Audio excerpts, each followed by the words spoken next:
Or basically what it is the EXP for Half-Life 2, and you load this up, and here it is. It's all in the web view. There's like a million different things here for I love EXP. This is so awesome with all the tutorials just straight in the net view. Yeah, it's pretty cool. So you want to say what's going to happen with the eyes and stuff? So there's like this mod. There's basically a community link here. So this is all live over the web. So as things start to change, some of the right.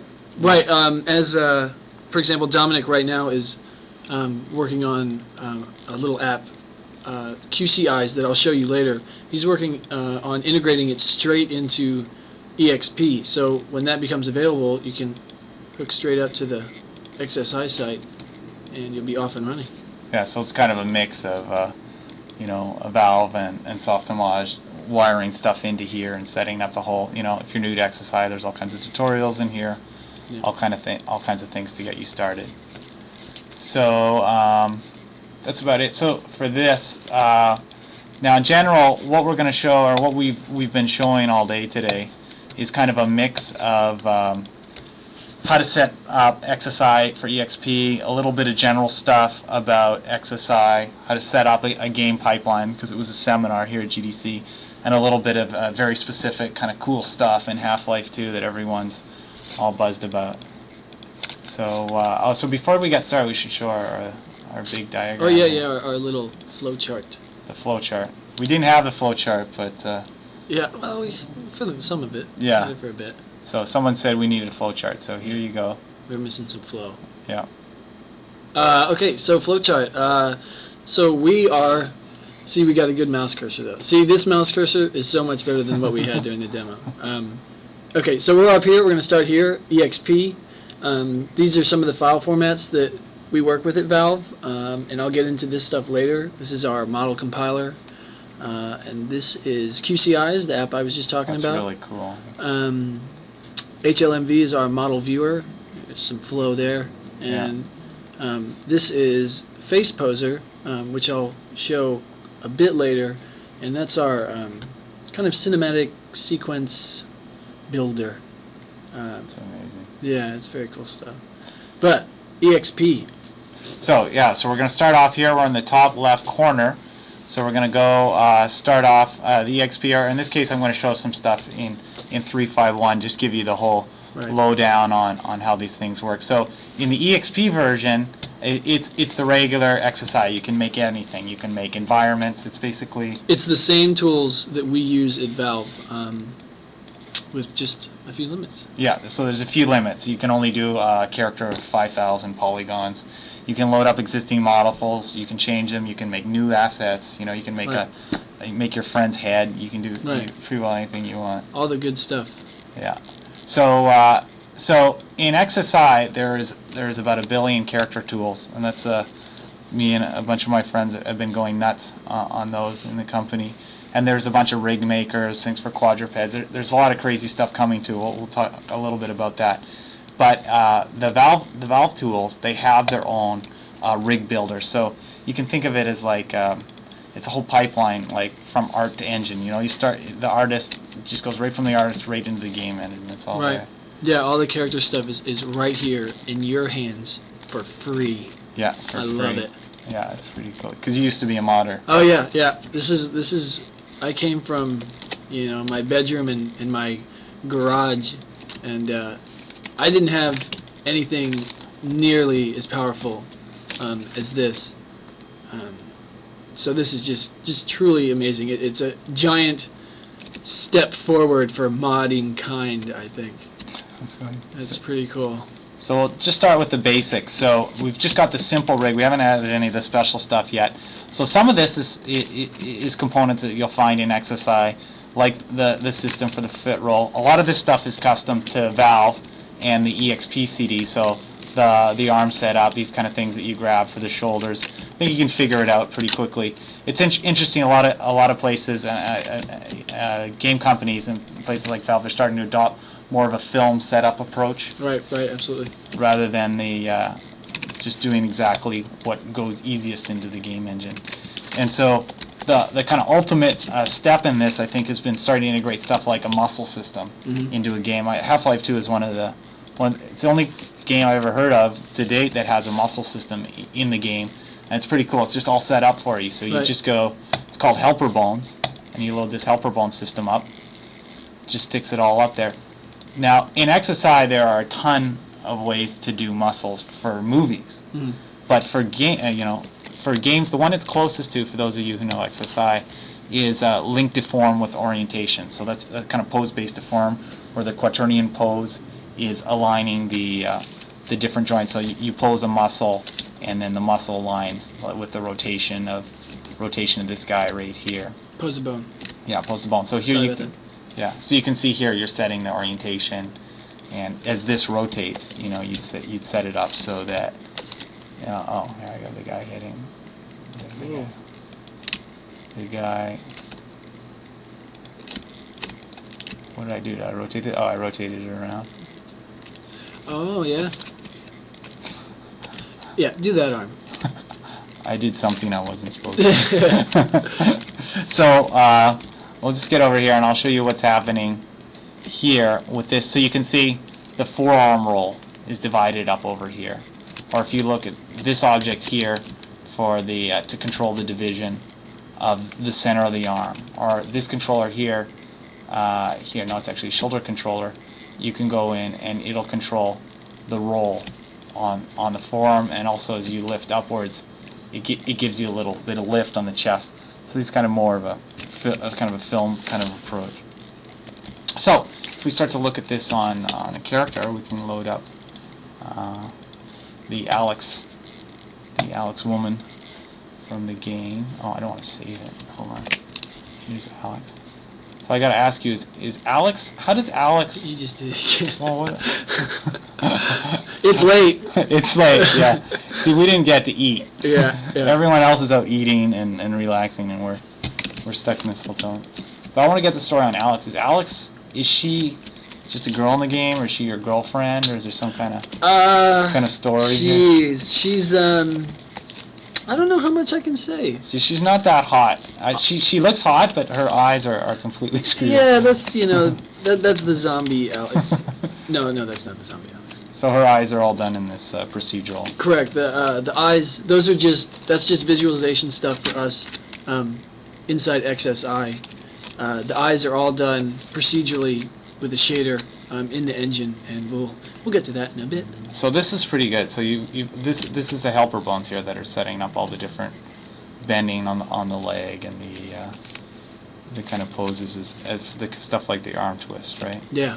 And so the interesting thing is it's how they work with the game engine, right? Right. So what you're seeing here, the helper bones, when we export our model, we don't actually export these helper bones. We assign our vertices, we weight our vertices to them, but when we export, the exporter doesn't, or rather when we export our animations, the animations you don't need these helper bones here. It's all done in-game, real-time. Yeah, it's pretty cool. It's very cool. So we'll cover a bunch more stuff with that soon, but just in terms of weighting, it's cool too, because you can go and you can assign the weight to the individual helper bones. It's really easy in XSI. You've got this kind of brush that's changed with the mouse wheel. You want to assign a little more of this helper bone or this muscle here. You just kind of smooth that in there, or go pick another one, and bang, you're ready to go. So fast. Modify that, yeah. Yeah, it's so easy. And the other thing that's great too is if you want to do a lot of edits in XSI, if you want to go and change the topo, so if you want to just do kind of more simple mod stuff, if you start modifying geometry and just saying, I want to extrude this, or you see the weighting interpolates on everything. Right. You don't have to screw around and start over and make a new model and do all this crazy stuff. The textures, if you just want to just have some fun and play with it, the weighting is going to interpolate, so you don't have to waste a lot of time. Like a lot of more traditional pipelines with older 3D software, like SI3D. You'd have to scrap it. Yeah, you'd scrap it. You'd start over. You'd write some crazy script. Yep. It's just all working for you. So I just want to comment for a bit, like on the general system behind behind helper bones, or behind, if let's say you're doing your own game engine, you're hardcore. What does that entail? Tell me, Mike. What does that entail? So this is my little world, my little nerd world here. And so for those this is too much, just bear with me. It'll stop in a second. So so what you can do, XSI has this whole like visual programming language called scripted operators. So back in the days of Jurassic Park, I think we were the first to add an expression language to a 3D package. It was all channel by channel, so it's just simple stuff like position Y on this aligns with position X on this. But when you start to get in the world of like a full game package, you want to do a muscle system, you want to do crazy things, that's really not cutting it anymore. And so things like hooking up the entire global transform is important. So I can take this guy over here, I can hook up to the other global transform, and I'm in JScript. Oh, like great. Yay. Yeah, I do everything in JScript. And why do you do everything in JScript? Because it's better to go to C++. So a lot of stuff we do, my team, we're compiling it. It has to go to C++. So the API is the same in both. But you can use Python, Perl, VB. Good stuff. Yeah, transform equals, so into .value.transform. So I just hook up here in JScript these two, the sphere to the cube. So previously this would have been 9 expressions just to hook this whole thing up. Right. But then if you want to do stuff that, that's not a big deal. Who cares? It saves 9 lines. It doesn't really matter. But when you want to start doing like a slurp or blending rotations or doing kind of hard 3D problems, then you can go stuff like var trans equals this. I'm going to create a vector and I'm going to offset this thing. I'm going to make a pose for our muscle, right? So var vec equals XSI. And this is about as extreme nerd as we get in this presentation. So if you're ready to turn it off, it's going to stop. So that's that. And I'm just going to say this is equal to 0, 10, 0. And then I'm going to take my transform and I'm going to add local translation. So just give it an offset, just like the helper bones have. They have a rotation offset. Add local translation and back. And out.transform equals trans. So basically, rather than writing these expressions that hook up to individual channels, you're writing right onto the objects in the core architecture, and then you get that same behavior. You guys are using that in the engine, right? Right. So all the helper bones, they're compiled. Right. There, it's compiled in the engine and run real time as the model deforms. The engine says, "Okay, I've got these helper bones, and you're using them, so we're going to deform them, mess with them." And you're doing level of detail stuff with that too, right? Correct. As our level of detail system is based on distance. So what we can also do, bones are expensive. The more you have, the more it's going to cost you. So as you LOD down, the whole idea behind level of detail is to increase performance, because as the character gets farther and farther away, you don't need to see a billion polys anymore. You can still get across the same message with much fewer. So at the same time, we're reducing the helper. We're removing as many bones as we can and still achieving the same effect. But for a student or someone who doesn't care about this stuff, it's just basically you got a muscle system. Right. I mean, it's in there, done already, right for you. You just turn it on, envelope to it, and you're golden. Okay, so let's look at some more characters in here. Let's go look at the antline. This is one of my favorite characters, or at least from what I've got to see. I know there's lots of secrets ready to come, but this guy is crazy. Can I just show him coming out of one? Where does he come out of that hole? Blue. I don't know. Let's see. What do we got here? I don't know. You're scrolling so fast. Okay, here comes charge. I don't know. Bug bait. I don't think so. Isn't there a hole in? Maybe. No. Okay, well we won't show that, but there's some really hot animation in there. Some really hot things happening. So we'll just show some of the basics. So we'll pull this up on the animation mixer here, and let's go load this up, and we'll go to all the presets. So these are all the animations on this character. So there's a ton of them, right? Right. So do you get these if you're using an EXP and Half-Life, and I want to use this thing, but I want my friend's head on there? Right. Can I do that? Do I? When the SDK comes out, it'll be full of all kinds of good stuff like this. Okay. Presets and yeah, I think presets as far as animation goes are the big bonus. Yeah. Yeah. Okay, so I like this guy. Okay, so here's a attack sequence of this character.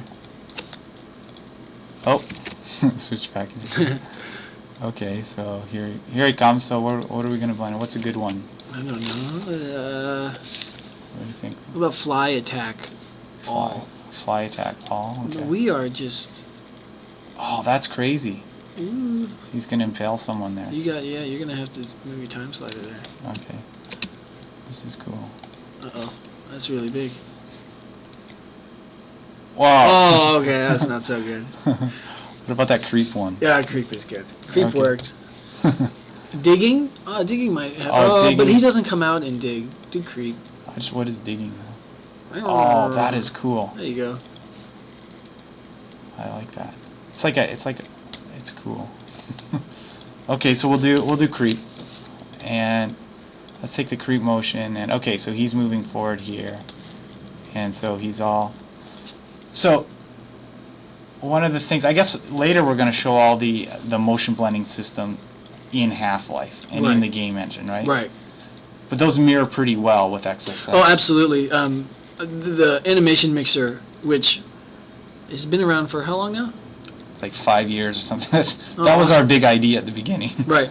Yeah. I mean, this is a perfect development tool for us. So we can make our little our sequences, and then we can previs all our gestures and poses right in XSI without having to do a lot of double work with Half-Life, the face poser.